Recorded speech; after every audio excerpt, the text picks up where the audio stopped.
안녕하세요. 역사 돋보기입니다. 대한민국의 정치사는 크게 보수 정당의 흐름과 진보 정당의 흐름으로 전개되어 왔습니다. 현재 대한민국에는 여러 정당들이 있지만 크게 보면 결국 양당제라고 할 수 있는데요. 그렇다면 대한민국 역사에 맞추어 양 계열의 정당들은 어떻게 진행되어 왔는지 지난번 보수 정당의 역사에 이어 진보 정당의 역사 시작합니다.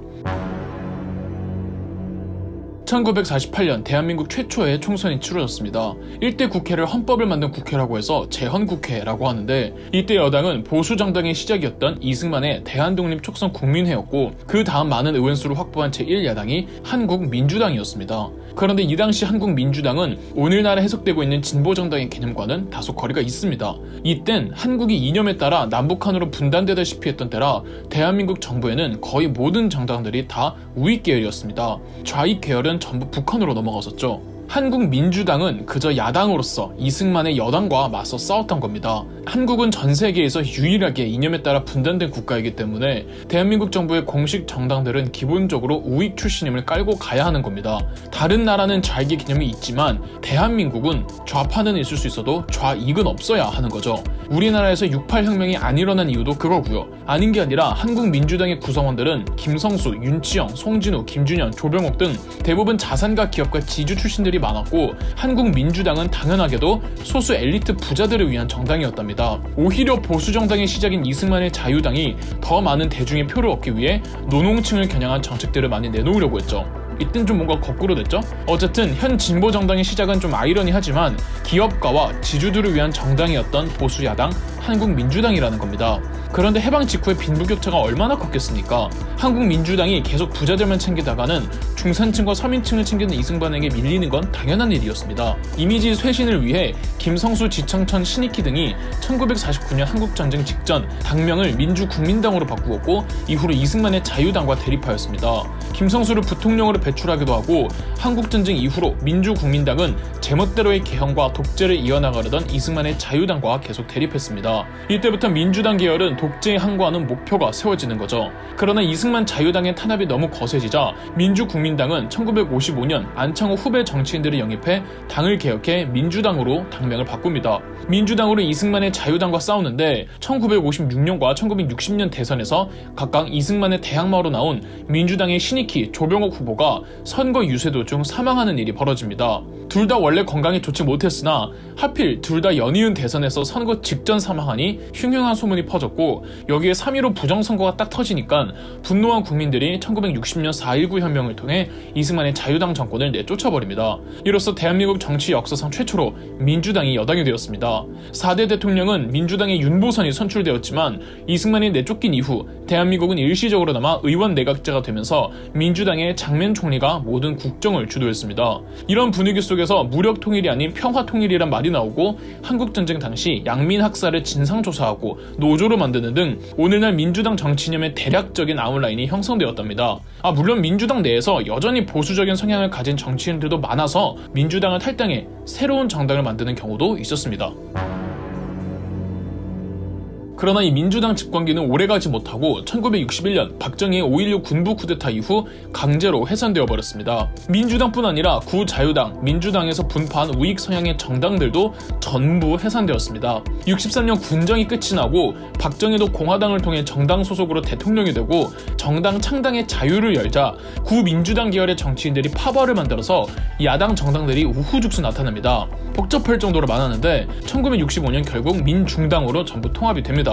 그런데 여러 정당들이 이합집산을 하다가 통합된 민중당이었기에 박정희와 공화당의 정책을 두고도 민중당 내부적으로 찬반이 많이 갈립니다. 결국 윤보선 중심의 세력들은 1966년 민중당을 탈당해 새로운 정당을 만듭니다만, 야당이 2개 당으로 분당되면 후보 단일화를 하지 못해 서로 안 좋지 않습니까?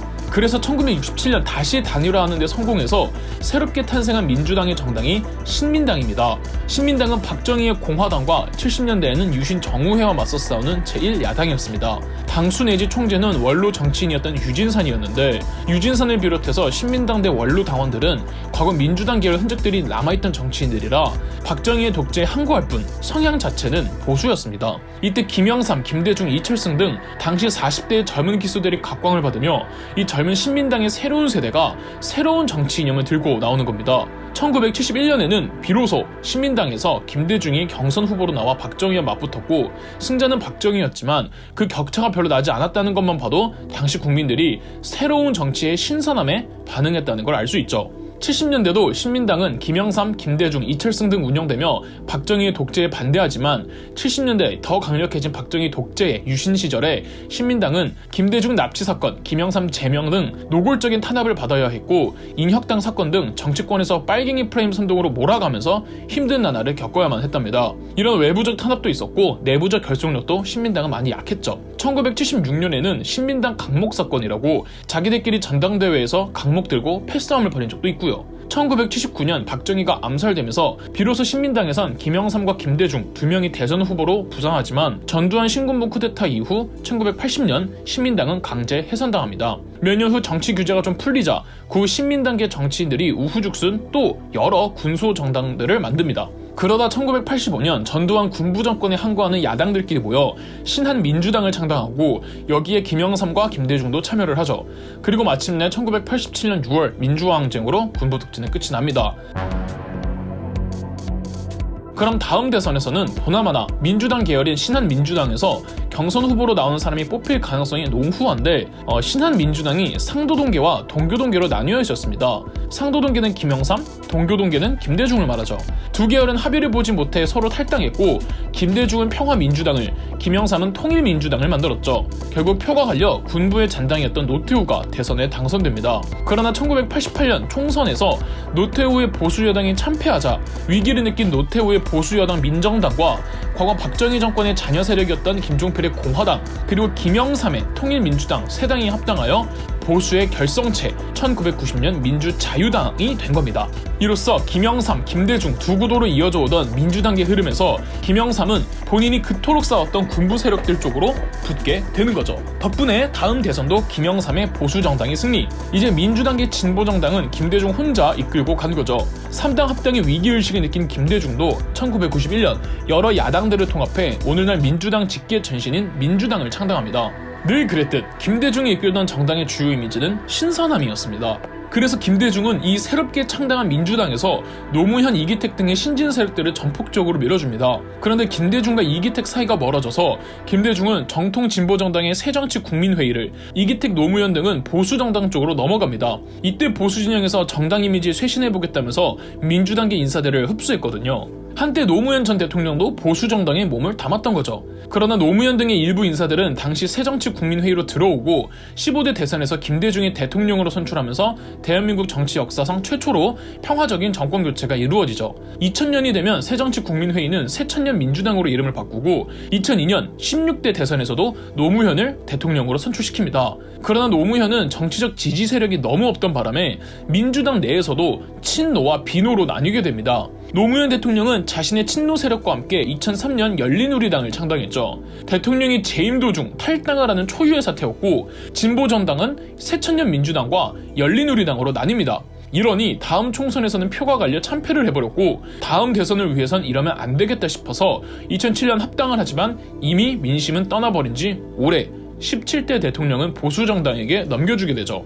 이후 민주당은 2008년 통합민주당, 2011년 민주통합당, 2014년 새정치민주연합, 2015년 지금의 더불어민주당이 창당됩니다. 2017년 박근혜 최순실 게이트가 터지면서 박근혜는 탄핵되었고 2017년 문재인 대통령을 배출하죠. 물론 이 더불어민주당도 내부에서는 정통과 비정통이 있습니다. 20대 대선 후보로 나온 이재명 후보는 비정통으로 분류가 되죠.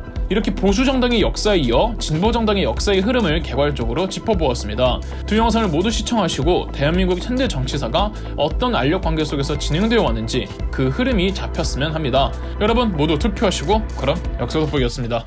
영상 재미있으셨다면 구독과 좋아요, 알림 설정까지 해주시면 감사드리겠습니다.